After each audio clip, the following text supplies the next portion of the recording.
In a dramatic turn of events that has sent shockwaves across South Africa's political landscape, the late former Minister of Arts and Culture, Nathi Mthethwa's wife, has broken her silence, and what she revealed has left the nation in utter disbelief. Speaking publicly for the first time since her husband's mysterious death, she made explosive allegations that have shaken both President Cyril Ramaphosa and economic freedom fighters, EFF, leader Julius Malema to their core. The emotional statement, made during a private memorial gathering in Durban, was leaked to the media and quickly went viral. With visible pain in her eyes, Mthethwa's widow spoke slowly but deliberately, holding back tears as she addressed what she called the hypocrisy of those pretending to mourn my husband while hiding their own hands. Cyril and Julius both know more about my husband's final days than they are willing to admit, she said, her voice trembling yet powerful. They stood side by side in public, one claiming unity, the other shouting justice, but behind the scenes, both played roles that will one day be fully exposed. Her words reportedly left many in attendance stunned, with whispers spreading instantly through the political community.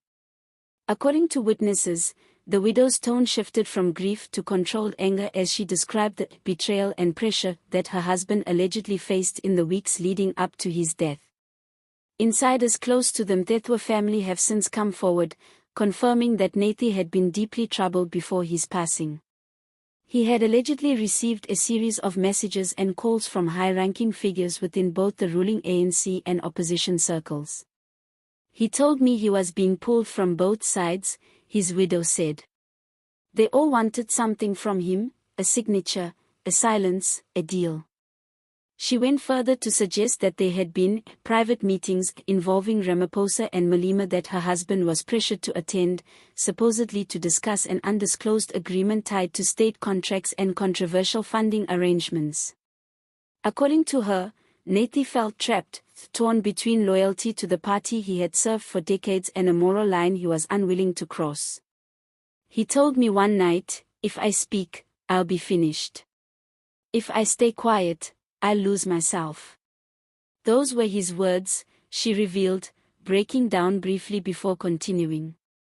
He wasn't just afraid of losing his career, he was afraid for his life. Since her statement surfaced, neither President Ramaphosa nor Julius Malema has issued a detailed response. The presidency released a short statement calling the remarks baseless and unfortunate, while the EFF dismissed them as grief-driven fabrications. However, political analysts are not so quick to brush off the implications. Dr. Mthethwa, a senior analyst at the Institute for Political Studies, said the timing and tone of the widow's statement cannot be ignored. If what she's implying has any basis in fact, then we are looking at a potential cover-up that cuts across political party lines.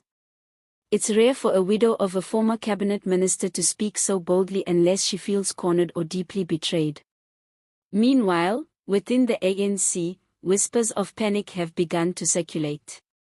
Some party insiders fear that if further evidence or messages emerge, particularly anything linking Ramaphosa and Malema to private dealings with Mthethwa, the fallout could be catastrophic for both major parties.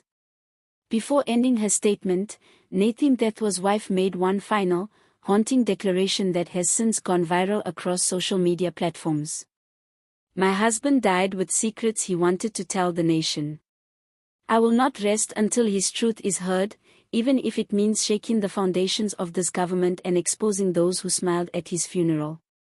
Her words were followed by stunned silence, then thunderous applause from supporters and family members in the audience.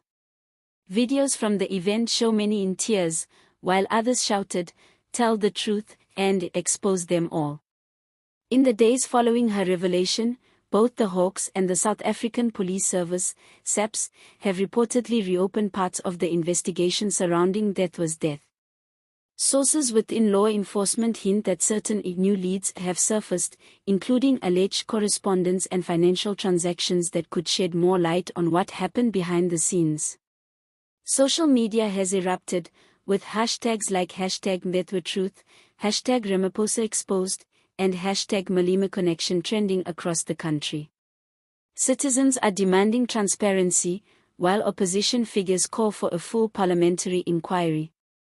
As the tension grows, one thing is certain: Nathi Mthethwa's widow has changed the course of this story forever.